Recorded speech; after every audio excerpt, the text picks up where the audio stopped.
AP మంత్రిమండలి సమావేశం ఈ ఉదయం సచివాలయంలో జరగనుంది. ముఖ్యమంత్రి చంద్రబాబు అధ్యక్షతన భేటీ కానున్న కేబినెట్ లో తాజాగా నిర్వహించిన సిఆర్డీఏ అథారిటీ సమావేశంలో తీసుకున్న నిర్ణయాలకు మంత్రిమండలి ఆమోదం తెలపనుంది. దీంతో పాటు పలు సంస్థలకు భూ కేటాయింపులకు గ్రీన్ సిగ్నల్ ఇవ్వడంతో పాటు ముఖ్యమంత్రికి Economic Times business reformer of the year award రావడంపై మంత్రులు అభినందించనున్నారు. అటు సింగపూర్ పర్యటనకు వెళ్లిన మంత్రులు అధ్యయనం చేసిన పాలనా పద్ధతులను కేబినెట్ లో వివరించే అవకాశం ఉంది. ఎజెండా అంశాలు పూర్తయ్యాక ముఖ్యమంత్రి చంద్రబాబుకు Economic Times business reformer of the year award రావడంపై మంత్రులు అభినందించనున్నారు. అటు సింగపూర్ పర్యటనకు వెళ్లిన మంత్రులు అక్కడి పాలనా పద్ధతులపై ప్రస్తావన చేస్తారని తెలుస్తుంది. ఇదిలా ఉంటే ఇటీవల పెట్రోల్ డీజిల్ ధరల అంశంపై ఉత్పన్నమైన పరిస్థితులు, ప్రతిపక్షాల అసత్య ప్రచారాలపై మంత్రివర్గంలో చర్చ జరిగే అవకాశం ఉంది. తాజా రాజకీయ పరిణామాలపై కేబినెట్ ఎజెండా అనంతరం ప్రస్తావనకు రావచ్చు. ఇదిలా ఉంటే రాష్ట్రంలో కూటమి ప్రభుత్వానికి 2 ఏళ్లు పూర్తవుతున్న నేపథ్యంలో మంత్రులకు ముఖ్యమంత్రి 2 ఏళ్ల పాలనలో సాధించింది ఏంటి, భవిష్యత్తు లక్ష్యాలను వివరించే అవకాశం ఉంది. పాలనలో వేగం పెంచడంతో పాటు ప్రజలకు మరింత చేరువ కావాలని, అభివృద్ధి కార్యక్రమాల అమలు వంటి అంశాలపై మార్గనిర్దేశం చేసే అవకాశం ఉంది. ఏపీ ముఖ్యమంత్రి చంద్రబాబు నాయుడు గురువారం సాయంత్రం మంత్రులు, కార్యదర్శులు, హెచ్ఓడీలకు విందివ్వనున్నారు. గురువారం రాత్రి అమరావతిలోని సిఆర్డీఏ కార్యాలయంలో డిన్నర్ మీటింగ్ కు రావాలని ముఖ్యమంత్రి కార్యాలయం నుంచి అందరికీ ఆహ్వానాలు అందాయి. ముఖ్యమంత్రి తరపున ఆయన పేషి అధికారులు అందరినీ ఆహ్వానించడమే కాకుండా మెసేజ్లు కూడా పంపారు. గురువారం రాత్రి 7 గంటల నుంచి 9 గంటల వరకు ఈ విందు జరగనుంది. ముఖ్యమంత్రి చంద్రబాబుకు business reformer of the year 2025 award అందుకున్న సందర్భంగా ఈ డిన్నర్ మీట్ కు అందరినీ ఆహ్వానించారు. తనకు వచ్చిన అవార్డు రాష్ట్రానికి, ప్రభుత్వానికి వచ్చిన గుర్తింపుగా చంద్రబాబు ప్రకటించారు. టీం ఏపీ స్పిరిట్ తో పనిచేయడం, అందరి సహకారం, భాగస్వామ్యంతో అవార్డు వచ్చిందని సీఎం చెప్పారు. మంత్రులు, అధికారులను మోటివేట్ చేసేందుకు, వారి సహకారానికి ధన్యవాదాలు తెలిపేందుకు ముఖ్యమంత్రి చంద్రబాబు ఈ విందుకు ఆహ్వానించారు. డిన్నర్ విత్ విన్నర్స్ పేరుతో మంత్రులు, సెక్రటరీలు, హెచ్ఓడీలకు సీఎం పేరిట ఆహ్వానాలు వెళ్లాయి. ఇవాళ సాయంత్రం 6:30 రాజధాని అమరావతిలోని సిఆర్డీఏ కార్యాలయానికి అందరూ రావాలని విజ్ఞప్తి చేశారు. 22 నెలల్లో సాధించిన విజయాలు, రానున్న 38 నెలల లక్ష్యాలపై చర్చించి అధికారులను ఉత్సాహపరిచేలా ఈ కార్యక్రమాన్ని ఏర్పాటు చేయాలని సీఎం అధికారులను ఆదేశించారు. విశాఖపట్నం ఉక్కు కర్మాగారానికి 2వ విడత ఆర్థిక సాయం చేయాలని కేంద్రం నిర్ణయించింది. ఉద్యోగులకు జీతాలు ఇవ్వలేని స్థితికి చేరిన ప్లాంటుకు సీఎం చంద్రబాబు అభ్యర్థన మేరకు కేంద్రం గతేడాది జనవరిలో 11,440 కోట్ల ప్యాకేజీ ప్రకటించింది. ఉక్కు శాఖ చెప్పినవన్నీ చేయడం, మూతపడిన 3వ బ్లాస్ట్ ఫర్నేస్ ను వినియోగంలోకి తేవడంతో ఉత్పత్తి పెరిగింది. ఈ ఏడాది జనవరిలో కర్మాగారం 54 కోట్ల లాభాన్ని నమోదు చేసింది. స్టీల్ తయారీకి అవసరమైన కోక్ ప్లాంట్ లోనే తయారవుతుంది. విదేశాల నుంచి కోకింగ్ కోల్ దిగుమతి చేసుకుని కోక్ ఓపెన్ బ్యాటరీల ద్వారా కోక్ తయారు చేస్తారు. మొత్తం 5 బ్యాటరీలు ఉండగా వాటిలో 2, 3, 4 పూర్తిగా పాడైపోయాయి. దాంతో వాటిని మార్చి నెలాఖరులో మూసేశారు. 5వ నంబరు బ్యాటరీ కూడా మరమ్మతులకు గురైంది. ప్రస్తుతం 1-2 బ్యాటరీల ద్వారానే కోక్ తయారవుతుంది. ఇది పూర్తి స్థాయి ఉత్పత్తికి సరిపోవడం లేదు. దాంతో కోక్ ను బహిరంగ మార్కెట్లో ఎక్కువ ధర పెట్టి కొంటున్నారు. కొత్త కోక్ ఓపెన్ బ్యాటరీ నిర్మించాలనేది ప్రతిపాదన ఎప్పటి నుంచో ఉంది. ఆర్థిక ఇబ్బందుల వల్ల అది కార్యరూపం దాల్చలేదు. ఇప్పుడు కోక్ బయట కొనడం వల్ల ఉత్పత్తి వ్యయం పెరిగింది. కొత్త కోక్ ఓపెన్ బ్యాటరీ నిర్మాణానికి నిధులు ఇవ్వాలని ఉక్కు శాఖ ప్రతిపాదించింది. దీనికి సుమారు 6,000 కోట్ల వరకు ఖర్చు అవుతుందని అంచనా. ఇంకా మరికొన్ని పనులకు కలిపి మొత్తం 8,097 కోట్ల ఆర్థిక సాయం కావాలని ఆర్థిక శాఖకు ప్రతిపాదించింది. మొదట ఆర్థిక శాఖ నిరాకరించిన విశాఖ ఉక్కు నిలబెట్టాల్సి ఉందని కేంద్రంలో పెద్దలు స్పష్టం చేయడంతో ఆ ఫైలుకు ఆమోదం తెలిపినట్లు విశ్వసనీయ సమాచారం. కొద్ది రోజుల్లో షరతులతో ఈ నిధులు విడుదల చేస్తారని ప్లాంట్ వర్గాలు తెలిపాయి. ఏపీ బీజేపీ అధ్యక్షుడు మాధవ్ కడప జిల్లాలో పర్యటించారు. ఇక్కడ జరిగిన అంబేద్కర్ జయంతి వేడుకల్లో ఆయన పాల్గొన్నారు. ఇంధనం కృత్రిమ కొరత సృష్టించిన అక్రమార్కుల అందరిపై చర్యలు తీసుకున్నామని, ఏపీ వ్యాప్తంగా 4,312 పెట్రోల్ బంకులు ఉంటే వాటిలో 56 బంకుల్లోనే ఇంధనం కొరత ఏర్పడిందని బీజేపీ ఏపీ అధ్యక్షుడు మాధవ్ తెలిపారు. ఎక్కువగా ఇంధనం విక్రయించే వారిని కట్టడి చేయాలని, వినియోగదారులకు, రవాణా వాహనాలకు ఇబ్బంది పెట్టవద్దంటూ ఇంధన కంపెనీలకు చెప్పినట్లు మాధవ్ తెలిపారు. కొన్ని బంకుల యజమానులు మాత్రమే ఇంధన కొరత సృష్టించారని, ఇంధన కొరతను నివారించే విధంగా ప్రభుత్వం చర్యలు తీసుకుందన్నారు. ప్రస్తుతం సాధారణ పరిస్థితి నెలకొందని తెలిపారు. రాజ్యాంగ నిర్మాత డాక్టర్ అంబేద్కర్ అందరవాడని మాధవ్ చెప్పారు. బీజేపీ అధికారంలో ఉన్న ప్రాంతాల్లో ఎస్సీ ఎస్టీలపై దాడులు జరగడం లేదని తెలిపారు. అత్యధికంగా ఎస్సీ ఎస్టీ శాసనసభ్యులు బీజేపీలోనే ఉన్నారన్నారు. వారి మద్దతు వల్లే 20 రాష్ట్రాల్లో అధికారంలో ఉన్నామని మాధవ్ చెప్పారు.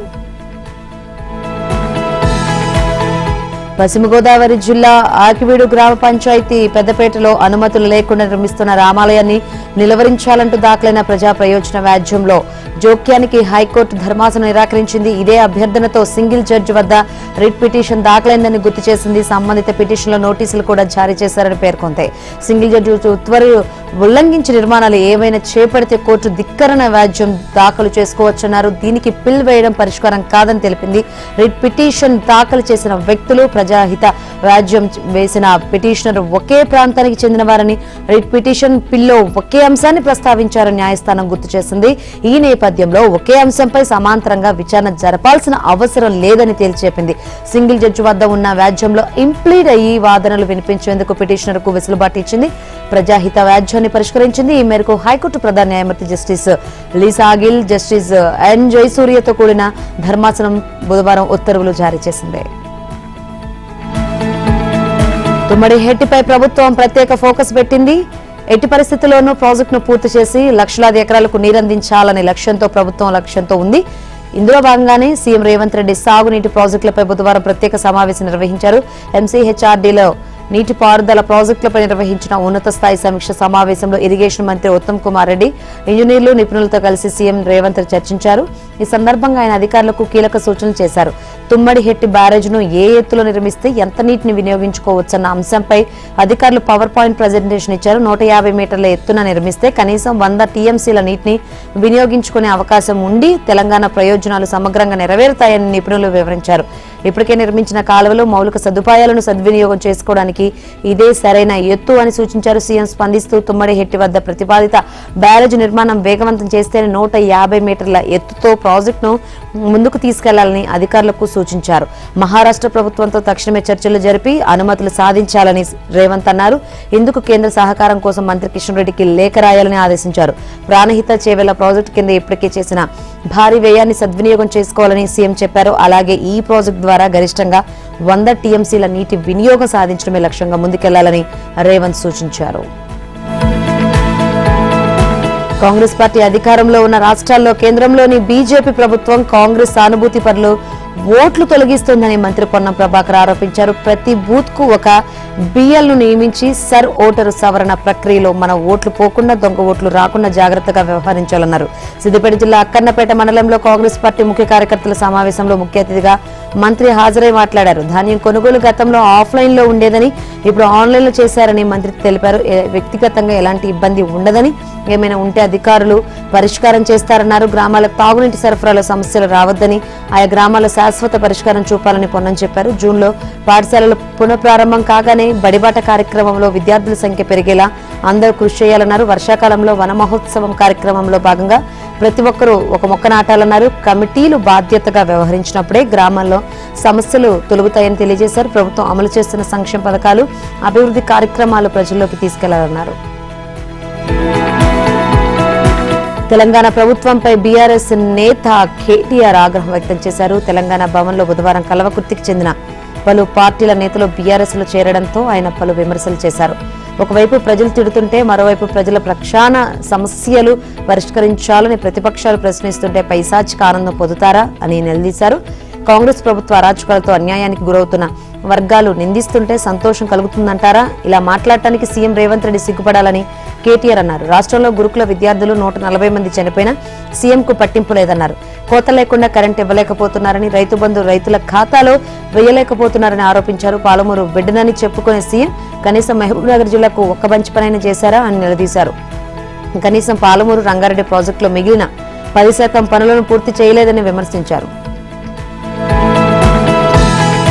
సీఎం రేవంత్ రైతు బిడ్డ కాదని, రైతు ద్రోహి అని బీఆర్ఎస్ ఎమ్మెల్యే మాజీ మంత్రి హరీష్ రావు ఆరోపించారు. సిద్దిపేట జిల్లా నారాయణరావుపేట మండల కేంద్రంలోని ఐకేపీ ధాన్యం కొనుగోలు కేంద్రాన్ని పరిశీలించిన అనంతరం ఆయన అక్కడి రైతులతో మాట్లాడి సమస్యలు అడిగి తెలుసుకున్నారు. రాష్ట్ర వ్యాప్తంగా ధాన్యం కొనుగోలు చేయడంలో ప్రభుత్వం పూర్తిగా నిర్లక్ష్యం చేస్తుందన్నారు. పొద్దున్న లేస్తే కేసీఆర్ తనను తిట్టడం ఒక్కటే రేవంత్ పనిగా పెట్టుకున్నారని హరీష్ రావు ఆరోపించారు. దమ్ముంటే ధాన్యం కొనుగోలు కేంద్రాల వద్దకు వచ్చి రైతులతో మాట్లాడన్నారు. మాట్లాడాలన్నారు. తక్షణమే వడ్లు కొనుగోలు చేయకుంటే 3-4 రోజుల్లో జాతీయ రహదారులను దిగ్బంధం చేస్తామని, రైతులతో కలెక్టరేట్ల ఎదుట ధర్నాలు చేస్తామని, అక్కడే వంటవార్పు కార్యక్రమాన్ని చేపడతామని హెచ్చరించారు. కాగా ప్రభుత్వం అన్ని రకాల పంటలను మద్దతు ధరకు కొనుగోలు చేయాలంటూ హరీష్ రావు ముఖ్యమంత్రికి బహిరంగ లేఖ రాశారు. మరోవైపు సిద్దిపేట జిల్లా రైతుల కోసం ఆయన హైకోర్టులో రిట్ పిటిషన్ దాఖలు చేశారు. రైతులకు 2 లక్షల వరకు రుణమాఫీ చేస్తానని సీఎం రేవంత్ ప్రకటించిన నేపథ్యంలో రైతులు అప్పులు చేసి వడ్డీకి తెచ్చి మరి అదనపు మొత్తాన్ని చెల్లించారని, ప్రభుత్వం ఇంతవరకు నిధులు విడుదల చేయలేదని ఆరోపించారు. జిల్లాలో అర్హులైన 22,849 మంది రైతుల ఖాతాలో రుణమాఫీ సొమ్ము జమ చేయాలని పిటిషన్లో కోరినట్టు తెలిపారు. తెలంగాణ రాష్ట్ర సేన పేరిట టీఆర్ఎస్ అనే సంక్షిప్త నామంతో కవిత ప్రకటించిన కొత్త పార్టీని అడ్డుకోవడమే లక్ష్యంగా బీఆర్ఎస్ నాయకత్వం పావులు కలుపుతున్నట్టు తెలుస్తోంది. కవిత పార్టీకి ఆ పేరు ఎలా ఇస్తారు, ఏ ప్రాతిపదికన పార్టీ పేర్లకు గుర్తింపును ఇస్తారని కేంద్ర ఎన్నికల సంఘంలోని ఓ అధికారికి బీఆర్ఎస్ కీలక నేత ఫోన్ చేసినట్లు విశ్వసనీయంగా తెలుస్తుంది. ఆ పార్టీ పేరుపై కేంద్ర ఎన్నికల సంఘానికి ఫిర్యాదు చేయాలని బీఆర్ఎస్ ఇప్పటికే నిర్ణయించిన విషయం తెలిసిందే.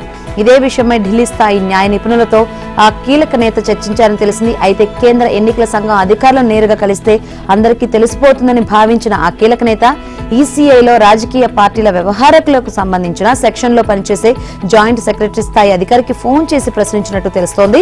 ఈసీఐ పరిధిలోని వివరాలను ఫోన్ల ద్వారా గానీ వ్యక్తిగతంగా గానీ అడిగితే సమాధానం చెప్పలేమని ఆ అధికారి వెల్లడించినట్లు తెలిసింది. ఏమైనా వివరాలు కావాలంటే సమాచార హక్కు చట్టం కింద దరఖాస్తు చేసుకోవాలని, అప్పుడే అధికారికంగా సమాధానం ఇచ్చే అవకాశం ఉంటుందని ఆయన స్పష్టం చేసినట్లు సమాచారం.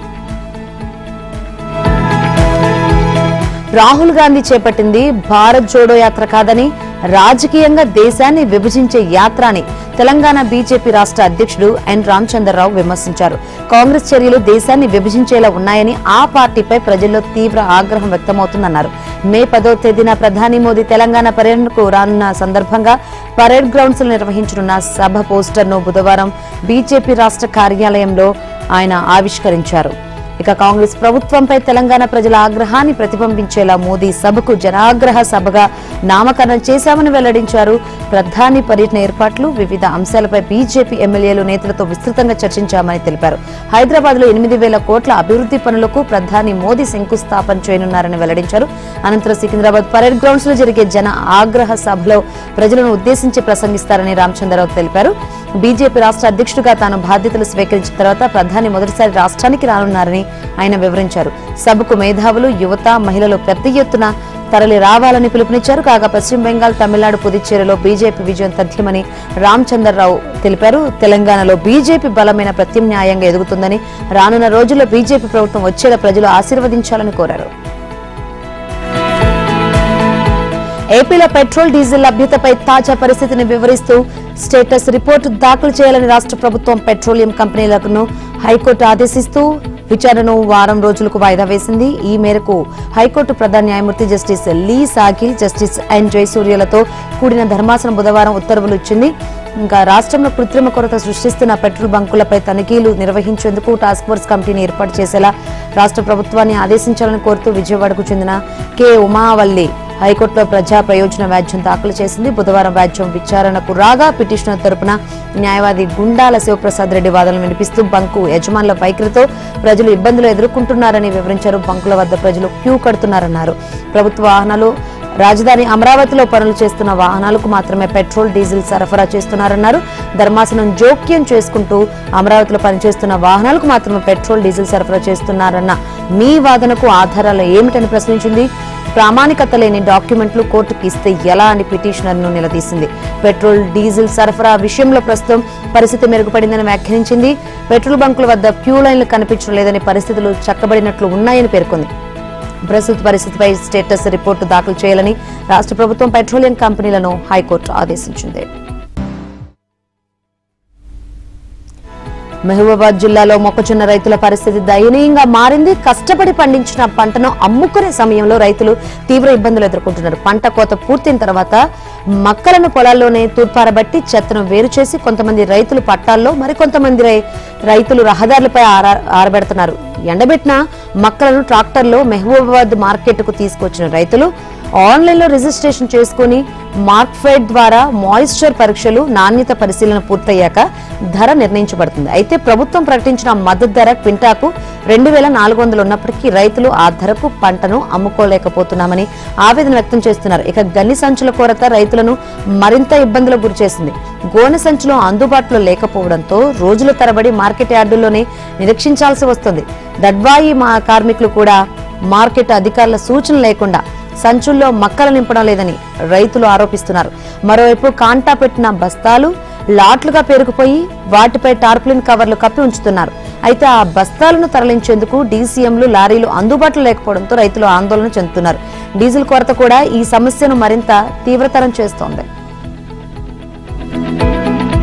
టీటీడీ తయారు చేస్తున్న అగరబత్తిలో 3 రకాలకు స్వస్తి పలకాలు నిర్ణయించింది. వీటి ఉత్పత్తిని తగ్గిస్తూ క్రమేణా పూర్తిగా నిలిపివేసేందుకు సిద్ధమైంది. మరోవైపు స్థానిక ఆలయాల నుంచి సేకరించే సంపంగి, నూరు వరహాలు, తులసిలతో అగరబత్తీల తయారీపై టీటీడీ అధికారులు దృష్టి పెట్టారు. ప్లాంటు, యంత్రాల ఏర్పాటుతో పాటు అగరబత్తీల ఉత్పత్తికి దర్శన్ ఇంటర్నేషనల్ సంస్థ టీటీడీతో ఒప్పందం చేసుకుంది.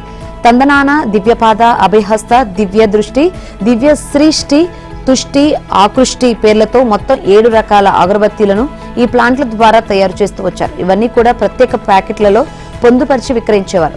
వీటిలో కొన్ని పరిమళ రసాయనాలతో ఉత్పత్తి చేసినవి ఉన్నాయి. ఆధ్యాత్మిక కేంద్రంలో రసాయనాలను ఉపయోగించి తయారు చేసిన అగరబత్తీలను విక్రయించడం సరికాదని ఇటీవల అధికారులు అభిప్రాయపడ్డారు. దీంతో ప్రస్తుతం తందనాన, తుష్టి, దివ్యపాద, ఆకృష్టి, అభయహస్త రకాలకు చెందిన అగరబత్తులు మాత్రమే అందుబాటులో ఉంచారు. దివ్య సృష్టి, దివ్య దృష్టి రకాల అగరబత్తులు ఉత్పత్తిని పక్కన పెట్టారు. త్వరలో ఆకృష్టి అగరబత్తుల ఉత్పత్తిని తగ్గించనున్నారు. ఏపీ వ్యాప్తంగా సూర్యుడు సుర్రుమనిపిస్తున్నాడు. ఉష్ణోగ్రతలు అనూహ్యంగా పెరగడంతో రాష్ట్రం నిప్పుల కొలిమిగా మారింది. ప్రధానంగా నెల్లూరు జిల్లాలో ఎండల తీవ్రత గరిష్ట స్థాయికి చేరింది. తాజాగా అత్యధికంగా 44.1 డిగ్రీల ఉష్ణోగ్రత నమోదైంది. మిగిలిన జిల్లాలో కూడా మెర్క్యూరీ 40 డిగ్రీల మార్కును దాటేయడంతో ఉదయం 9 గంటల నుంచే బయటకు రావాలంటే ప్రజలు జంకుతున్నారు. వేడి గాలులు దాటికి రహదారులని జనసంచారం లేక వెలవెలబోతున్నాయి. మరోవైపు రాయలసీమ, కోస్తాంధ్ర ప్రాంతాల్లో వడగాలుల తీవ్రత విపరీతంగా పెరిగింది. పొడిగాలుల ప్రభావంతో వృద్ధులు, చిన్నపిల్లలు తీవ్ర ఇబ్బందులు పడుతున్నారు. రానున్న 2-3 రోజుల్లో ఉష్ణోగ్రతలు మరింత పెరిగే అవకాశం ఉందని వాతావరణ శాఖ హెచ్చరించింది. అత్యవసరమైతే తప్ప మధ్యాహ్నం వేళలో బయటకు రావద్దని సూచించింది. తగినన్ని నీళ్లు, ద్రవ పదార్థాల తీసుకోవాలని విపత్తు నిర్వహణ సంస్థ ప్రజలకు సూచించింది. ముఖ్యంగా పొలాల్లో పనిచేసే రైతులు, కూలీలు అప్రమత్తంగా ఉండాలని అధికారులు హెచ్చరించారు. విద్వేష ప్రసంగాల నియంత్రణ కోసం ప్రస్తుతం ఉన్న నేర నియంత్రణ చట్టాలు సరిపోతాయని, తాము కొత్తగా మార్గదర్శకాలు ఇవ్వాల్సిన అవసరం లేదని సుప్రీంకోర్టు ప్రకటించింది. మత విద్వేషాలు రెచ్చగొట్టేలా మాట్లాడే వారిపై పోలీసులు ఎఫ్ఐఆర్ నమోదు చేయకుంటే పై స్థాయి అధికారులకు ఫిర్యాదు చేసే అవకాశం చట్టాల్లో ఉందని గుర్తు చేసింది. విద్వేష ప్రసంగాల నియంత్రణకు మరిన్ని మార్గదర్శకాలు ఇవ్వాలని దాఖలైన పలు పిటిషన్లపై ధర్మాసనం బుధవారం తీర్పు వెలువరించింది. చట్టసభలు చేసిన చట్టాలను కోర్టులు సమీక్షిస్తాయే తప్ప సొంతంగా చట్టాలు చేయడం, చట్టాలు చేయాలని శాసన వ్యవస్థను ఆదేశించే అధికారం న్యాయ వ్యవస్థకు లేదని గుర్తు చేసింది. విద్వేష ప్రసంగాలపై ఎఫ్ఐఆర్ నమోదు చేసేందుకు పోలీసులు జ్యుడిషియల్ మేజిస్ట్రేట్ నుంచి ముందస్తు అనుమతి తీసుకోవాల్సిన అవసరం లేదని సుప్రీంకోర్టు ఈ సందర్భంగా స్పష్టం చేసింది. సిపిఆర్ సెక్షన్ 156/3, బిఎన్ఎస్ సెక్షన్ 170/3 కింద ఎఫ్ఐఆర్ నమోదు చేసి దర్యాప్తు ప్రారంభించేందుకు ముందస్తు అనుమతి అవసరం లేదని వివరిస్తూ ఫిర్యాదులపై పోలీసులు స్పందించకపోతే ఏం చేయాలనే విషయాన్ని కూడా సిఆర్పిసి, బిఎన్ఎస్ చట్టాల్లో స్పష్టంగా పొందుపరిచారని గుర్తు చేసింది. పశ్చిమ బెంగాల్లో బుధవారం తుది దశ పోలింగ్ ఎన్నికలు ముగిశాయి. తొలి దశలో 93.19% పోటీ పడుతూ ఈ దశలో కూడా భారీగా 91.66% నమోదైంది. 2 దశల్లో కలిపి 92.47% పోలింగ్ జరిగిందని ఎన్నికల సంఘం ప్రకటించింది. స్వాతంత్ర అనంతరం పశ్చిమ బెంగాల్లో జరిగిన ఎన్నికల్లో ఇదే అత్యధికమని తెలిపింది. ఈ నెల 23వ తేదీన తొలి విడత పోలింగ్ బీజేపీకి గట్టి పట్టున్న ఉత్తర బెంగాల్లో జరగ్గా మలి విడత తృణమూల్కు పట్టున్న దక్షిణ బెంగాల్లో జరిగింది. 2వ దశ ఈ ఎన్నికలు జరిగిన 142 నియోజకవర్గాలు ఏకంగా 123 తృణమూల్ సిట్టింగ్ స్థానాలు కావడం విశేషం. భారీగా నమోదైన పోలింగ్ తమకు అనుకూలమంటే తమకు అనుకూలమని వైరపక్షాలు రెండూ ప్రకటించుకున్నాయి. మమతా ప్రభుత్వం చేపట్టిన పలు సంక్షేమ పథకాలతో తమకు తిరిగి పట్టం కట్టడానికి ఓటర్లు భారీ ఎత్తున తరలివచ్చారని తృణమూల్ పేర్కొనగా ఇది మమతా ప్రభుత్వానికి వ్యతిరేక ఓటు అని అధికారంలోకి తామే రాబోతున్నామని బీజేపీ తెలిపింది. 71 ఏళ్ల మమతా బెనర్జీ వరుసగా 3 సార్లు తృణమూల్ కాంగ్రెస్ ను అధికారంలోకి తీసుకువచ్చి గత 15 ఏళ్లుగా ముఖ్యమంత్రిగా ఉన్నారు. ఈసారి గెలిస్తే 4వసారి విజయం సాధించినట్లవుతుంది.